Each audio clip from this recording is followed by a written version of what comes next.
Hey guys, it's Larry Greenberg, and today we're going to take a look at the Griffin Technology Explorer Case for the iPhone 4. This case sells for $39.99. It is compatible with both the Verizon and the AT&T version of the iPhone 4. This is the second part of Griffin's Armored line, which includes the Explorer as well as the Survivor case. And this case is available both in black and or pink. So let's first get it out of the box and I will show you what this case is all about.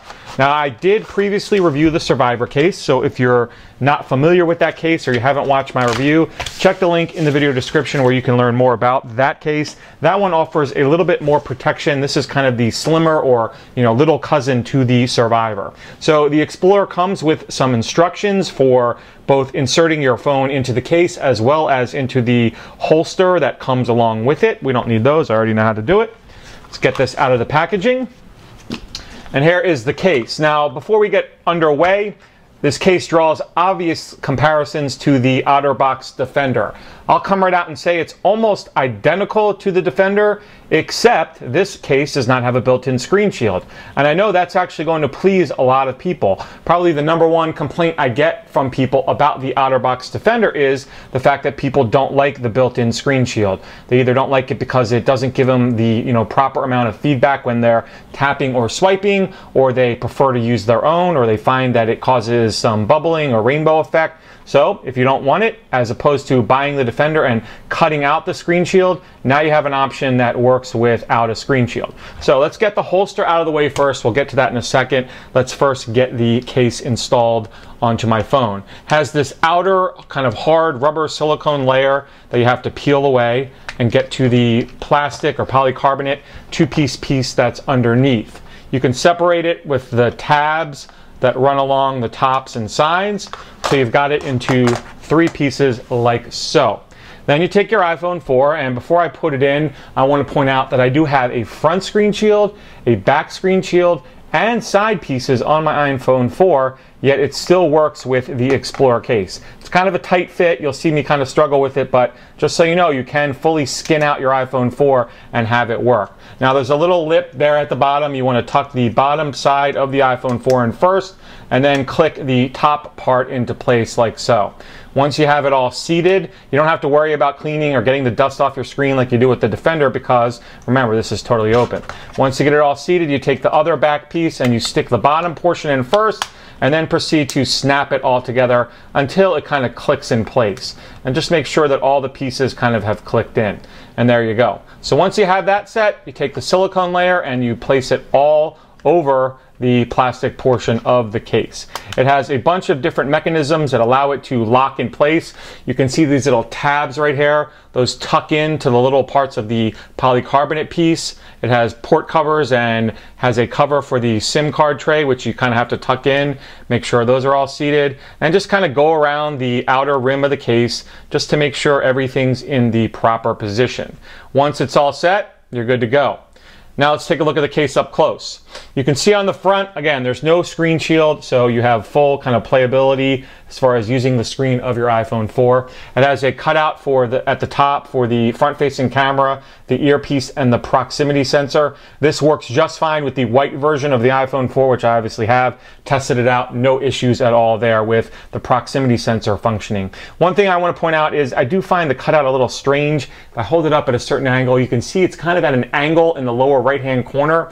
It just looks kind of off to me. It looks unfinished. Not sure why they didn't cut that out completely. I did check with Griffin just to make sure that it was normal, and they assured me that it was supposed to be that way. So just a little thing to point out. As far as on the front, you can see the home button gets covered with the silicone portion of the case, but it gives you really good feedback when you press it.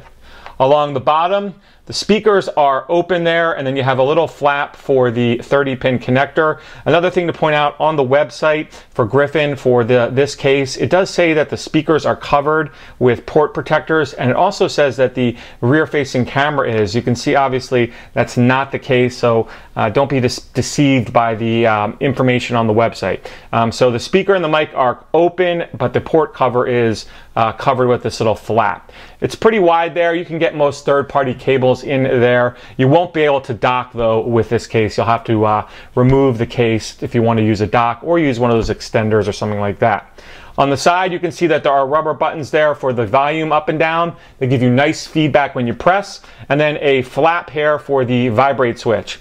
Although this does work with both the AT&T and the Verizon version of the iPhone 4, you can see as far as using it with the Verizon, the volume button is all the way down at the bottom. You know, it doesn't quite look all that great. You can get to it without really any issue, but it just kind of looks off-centered, where with the AT&T one, it would probably line up perfectly. But it does fit and it's fully functional. On the top there is a cutout for, or a covering that's covered the cutout for the headset jack and the secondary mic. If you're going to use like FaceTime and you want to start using that secondary mic, you may have to lift this flap up. I didn't have a problem really with it being covered, but just notice that there's no cutout for there. It is fully protected. And then your sleep awake button has that little nub, just like the volume buttons. Gives you nice feedback when you press it. It feels really good. On the back side, you can see the pill-shaped cutout for the camera and the flash. As I mentioned, there's no covering there, contrary to what it says on the Griffin Technology website. And you can also see down in the lower portion of the case, the Griffin logo has been placed there as well. So it feels really good in the hand, feels really solid, fits really nicely. One thing I should also point out before I move on to the holster, there is a flap here for the SIM card tray. Not really digging that all too much, to be honest.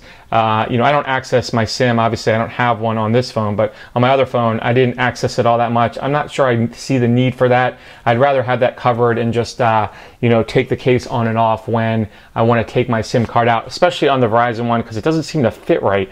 It just kind of like goes in, you know, and looks like it's a little bit too recessed. But if you're someone that, you know, likes to take your SIM card in and out and swap phones and whatnot, you'll probably appreciate that, you know, that being there.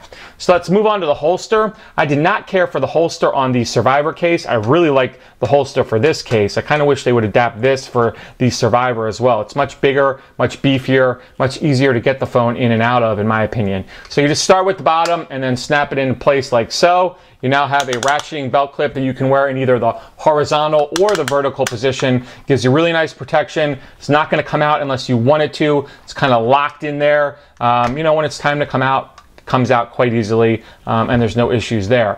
You can flip this around, put it into stand mode if you want to watch videos and things like that on your phone. You have the option of doing that as well. Just have to kind of get it at the right angle. And now you're in kind of a stand position where you can view content on your phone while it's still in the case in the holster.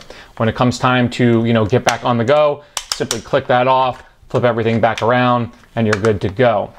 So that has been a quick look at the Griffin Explorer case. Again, kind of the second piece of the armored case line from Griffin Technology. This case is available directly from the Griffin Technology website for $39.99. Check the link in the video description where you can learn more about it. Should you have any questions, you know you can always drop me a line. Otherwise, you have a great day.